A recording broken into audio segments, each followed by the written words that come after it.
Hi blog buddies. So I promised you that I would do a recipe for you, and this was the first recipe that I posted, and it's my butternut squash soup, which is really, really good. So right over here is 2 pounds of butternut squash. There's no olive oil on it, but I did use Pam olive oil. Sprayed it on here, put some salt and pepper on it. I'm going to put it in the oven at 425 degrees for 30 minutes.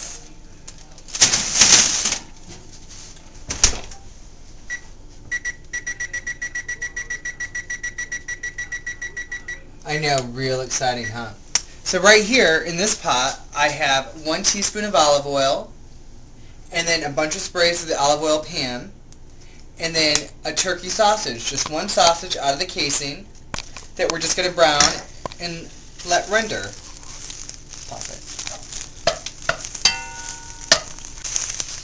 Hit the red button. I will delete it. Well, how do you pause it? You just hit the red button. Hi bloggers, so we're back to part 2. So what we've done is we've rendered down the ground turkey, and as you see it's left some nice caramelization. So what we're going to do now is we're going to add a half a cup of carrots, a half a cup of leek, a half a cup of celery, and a whole cup of onions. And we're just going to cook that for a minute until that gets nice and down. And sometimes I like to spray it with just a little more of the olive oil spray because I'm not using real olive oil. So it's going to get loud because I'm putting on the fan. Okay, vlog buddies, so we are back to phase 3, and this is really simple. So what we've done here is we've cooked this down for 5 to 7 minutes with the turkey sausage, the onions, the carrots, and the celery and the leek. And now what we're going to do is we're going to add 2 tablespoons of shallots and 1 tablespoon of minced garlic. And we're going to cook this for just 1 minute.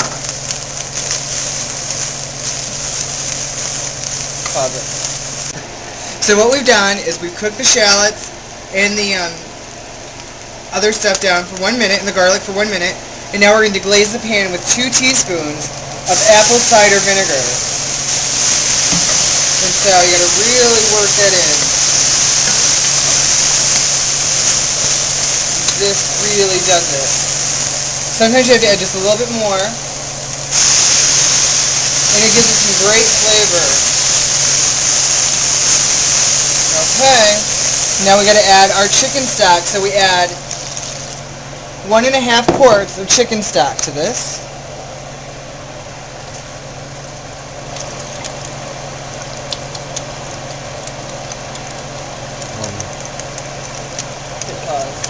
Start with my face. Okay, so right now we're going to take the squash out of the oven because it's ready. Oh, and it's hot, so be careful.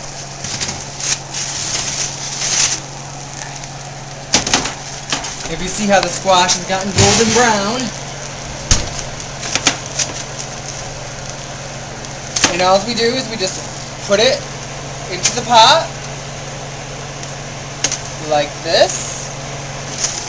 I'm certainly no Paula Deen, I don't move quick enough. And I don't use a stick of butter, so. But I'm better than that Rachel Ray, she should be shot. Okay. So what we're going to do is we're going to finish adding all this in. It's always good to save a couple pieces for yourself.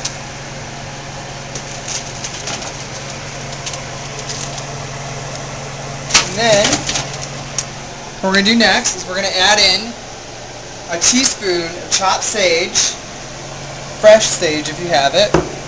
And then, for the strangest part, 2 teaspoons of maple syrup.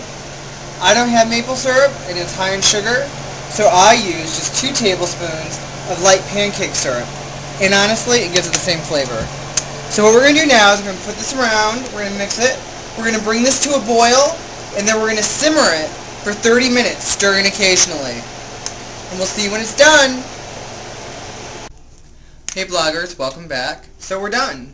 This is the cook's best tool. It's an immersion blender. Now you can either do this by ladling this into a blender, 2 scoops at a time and doing it, because remember when you use a blender with hot stuff it can explode, so I don't like to do that, so I have this, and what I do is I just put this in like this, and on low, time to start to blend. And so, you get the idea, and I'll come back and I'll show you the finished product. Okay. Okay, so this is it. This is the final part. So, if you have a little bit of light or fat-free sour cream, or even some Parmesan cheese, it's a great way to top this. So, as you see, we've already got it in the bowls. I'm going to do one with a little bit of sour cream. And taste for me. And then the other with a little Parmesan cheese. Right on top. There you have it. So, this whole pot has about 6 points in it. It's really 5, but to be safe, I always say 6. So there you go, and you'll see the recipe underneath. Bye, vlog buddies.